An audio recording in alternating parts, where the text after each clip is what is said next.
That is amazing. It's very good. Like when you're in a relationship with someone who you in love. So in life, always things coming from your heart and your age. Like to me, I was starting to have a girlfriend when I was 18 years old, but I was not. I'm not encouraging you to start early when you don't feel. Yeah. So, but it's very good. It's very nice.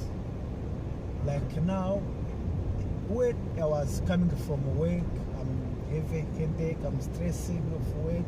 When I reach home, she comes, say, hi, how's your day? How do you feel? Take my shoes out, bring water, make food, everything. And then say, okay, let's have sit and relax. After you go sleep. Your wife? Rest. No more. We have been in school together from home. At home in high school. So then we make a relationship from a long time. So when I come and I sit, I say no, I must bring my girlfriend also to be together because I don't feel good when I'm living without women. That's right. You must have a soft heart. Otherwise, woman always a woman. Woman always a woman. Sometimes it give you headache, it give you stress. So you have to be soft, and you have to know how to treat the woman. True. The woman, you treat the woman is not like how can you treat the man. No. Yeah. Alright. The woman, you don't need to be shouting, don't shout the woman, don't swearing the woman, don't beat the woman.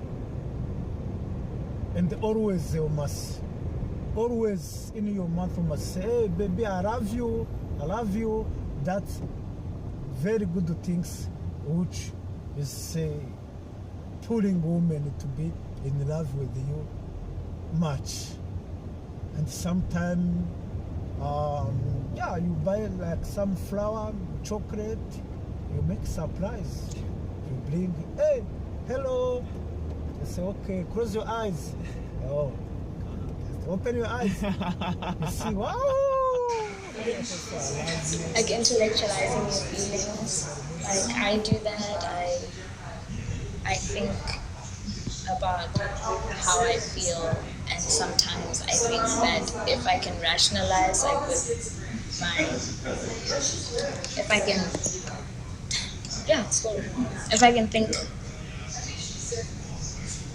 and understand how I feel, then and add logic to it, then I won't feel what I feel. But one thing I've learned about intellectualizing, which is like trying to think your feelings away, is that one thing is I think and I make myself feel some things that I don't have to feel. But also I can't think away how I feel. I can understand, but I can't think about it, think it away. Like I still heard, but the thing about my brain is that I think about the problem, then I think my way to the solution, and my brain needs to be constantly working. So I think about a problem so I can have a solution, and it's just like a constant, never-ending cycle of where I think of things and I have to think of a solution, and my brain needs to keep going. But my brain and my feelings are so interconnected, but not necessarily the same thing, that I think feelings sometimes. But more importantly, I can't think away how I feel, even though I can understand. So I have depression, and I have a it's an anxiety stress disorder, and I have borderline personality disorder, and I can understand them, and I can understand what they do, and I can understand what they mean, but I can't not feel them. I can't not go through them. I can't think them away, type thing.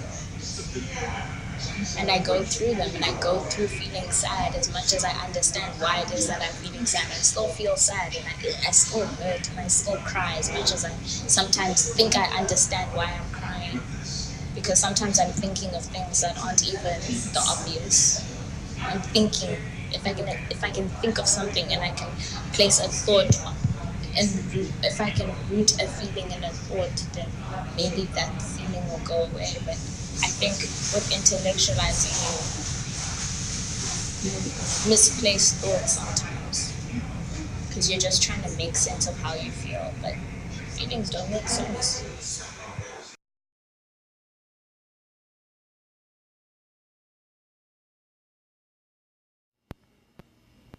Don't ask me questions you know the answer to. What seems to be the problem? She followed me on Twitter. What? I said she followed me on Twitter.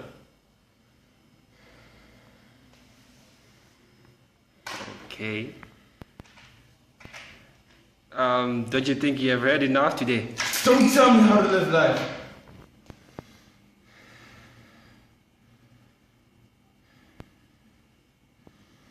Turn the camera off.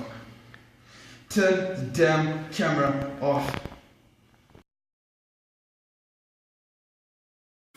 He was just a young lad, not unfamiliar with social media, opened an account but hardly participated much. He'd sit there and watch as matters best described as irrelevant gathered dirt, and mindful minds joined in, only to wallow in pits of nothingness. Couldn't take it anymore. So he'd attend parties, not for the company but rather for the distractions, the chance to forego the responsibility of feeling. But even the great minds fall. The flesh is inherently weak. At times it was almost a game to see how far he could lose himself in someone else and to see if he could find himself again. When it was all said and done and he'd been judged for his actions, he took what opportunities he could get to speak to those who'd listen. As few as there might be, there was still someone else besides the voices he'd hear in his head.